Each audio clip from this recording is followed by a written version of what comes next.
Hi there, it's Wim from Model Maker Systems.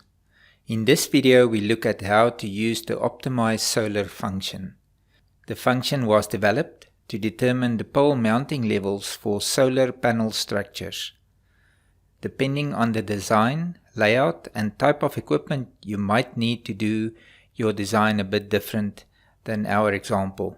The function creates an optimized slope flat surface north-south and east-west, allowing the pole heights to be within the optimal design height tolerance for the mechanical structures. You need the correct modules to use this function, which is modules 1, 2, 4, 6, 11 and 14. I load a .mol file with the needed data. We start with loading a .mol file with the original ground survey of the terrain in Project 1. My file also contains the CAD. Use a CAD layout that indicates the pole positions to add the string lines with a node at each pole position. If you turn on the line endpoint indicator, you will see where nodes will be added.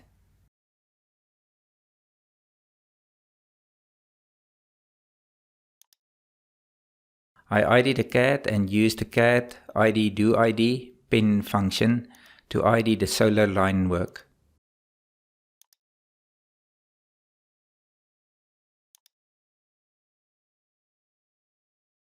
Then use the strings add to add the strings on the identified CAD lines. Use a string and layer name of your choice.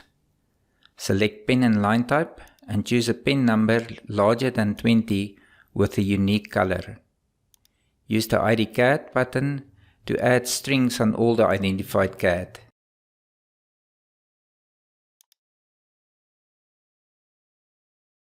I will just clear my CAD ID selection with new.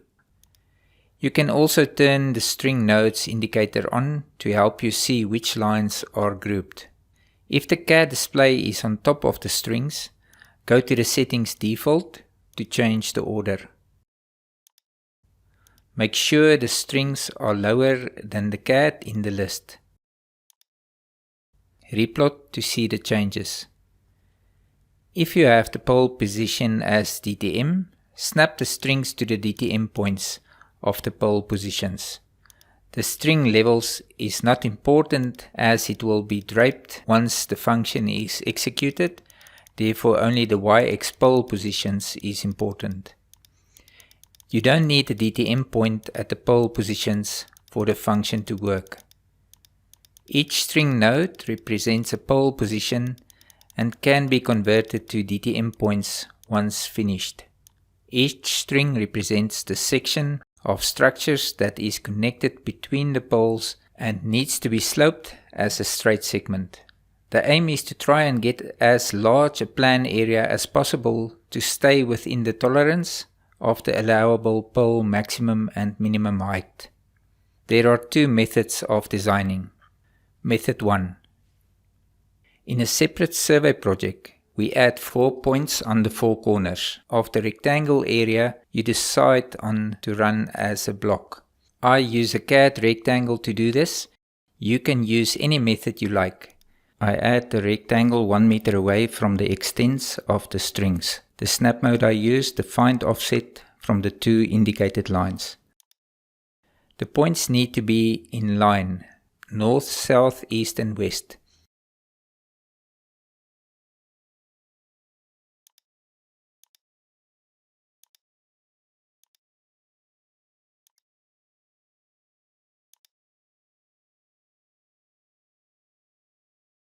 Add the points. I use point add single.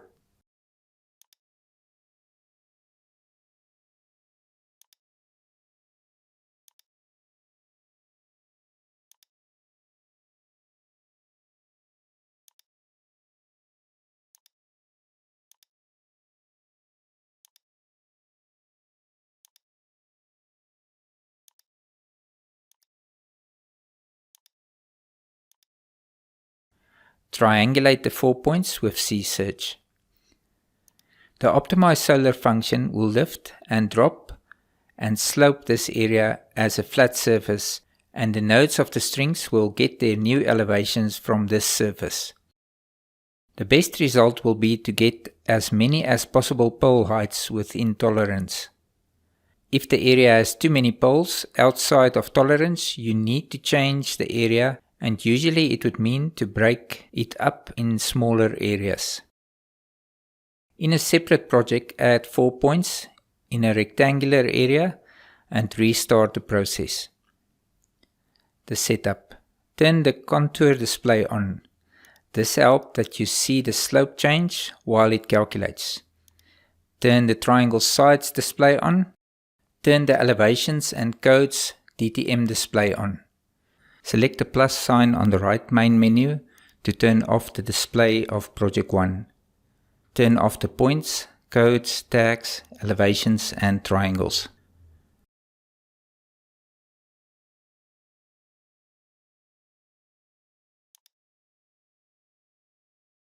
Open the solar function either the long way, cut and fill, optimize solar, or use the shortcut.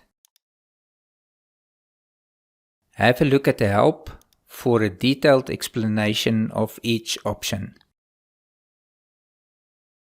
Set your original ground project, in this case project 1. Set the slope.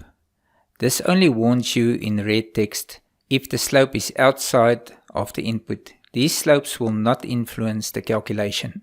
Use the ID by line and indicate the first group of strings on top of one of the platforms you created. Look at the sidelines of the project to help guide you. I draw a line through the applicable strings. The solar project selector pops up and the software picks up which project falls below the identified strings and indicates OK next to those projects. You can only select one of the projects with an OK next to it. In this case, it is project 2. At the bottom, I leave everything unticked for now. We will use them in method 2. Next, I add the pole, low and high limits and then run the O2 function. While it calculates, you can see the contours changing to be in line with the existing ground contours, more or less 1 meter higher. Once the calculation is finished, you can see which points are outside of the limits, the shortest pole, the longest pole, the total length of the poles, and the average length of the poles of the current selection.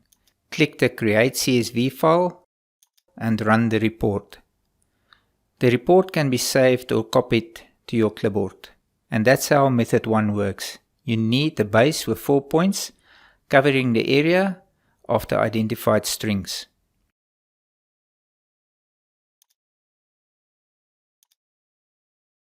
Method 2. We do not create a platform with 4 points, but let Model Maker use a virtual project to create the 4 points automatically. Let me illustrate. Select the solar function, ID by line, and select the next group of strings. My next area, the string steps, and you will see that the software adds the base at the extents of the strings, but still as a rectangle. Select the project you want to use as a virtual project. The active number will update as you select the project. Tick the virtual project, the Create DTM points. Also the change color of the ID string and select OK. You will see the design platform input change to a red highlight, meaning virtual project is active. Run the O2. Wait for the finish or click on the red click here to stop.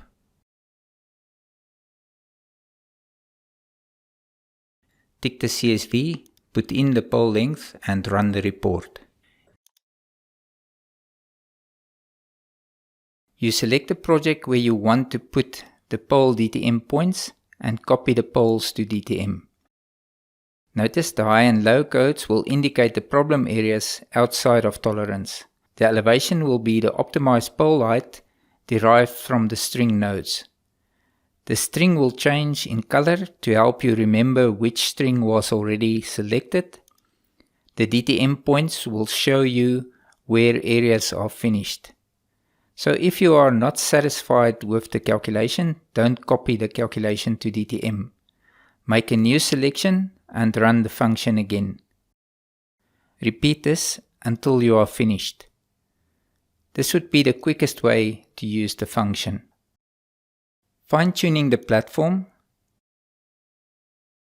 Select the direction.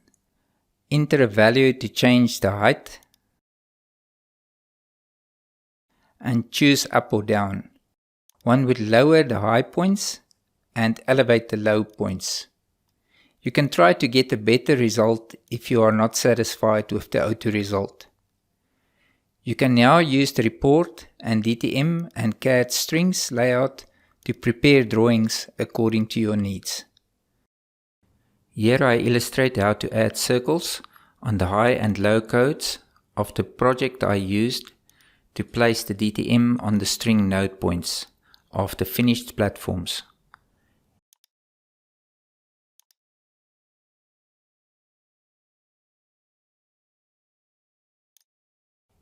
If you do first the high, then the low, you can change the circles to be different. A few warnings. 1. The identified strings fall off the ground survey. It will show a warning message and not complete the auto function. In this example, project 1 is missing some triangles. There are no contours in this area.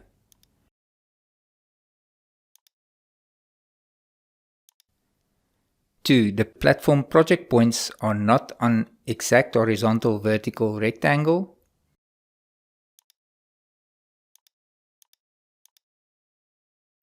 You will notice that the auto don't work, and as soon as you see that, look for any warnings.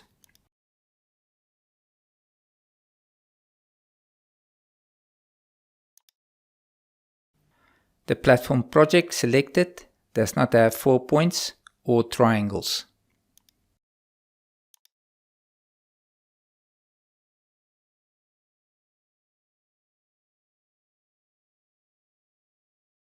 Here I finished the project and added some solar panels as DTM with triangles in project 3 just for illustration. Notice the string colors indicate the different areas.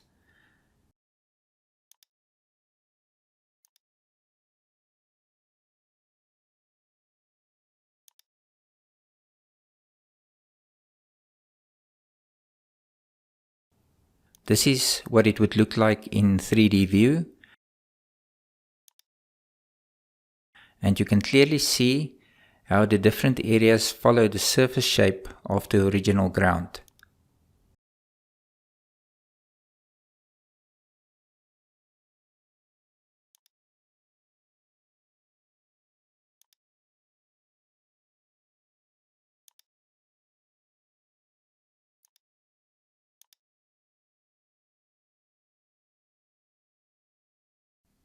That's it for this video. Please make sure to like and subscribe, and remember to hit the bell icon to get notified as soon as we upload new content.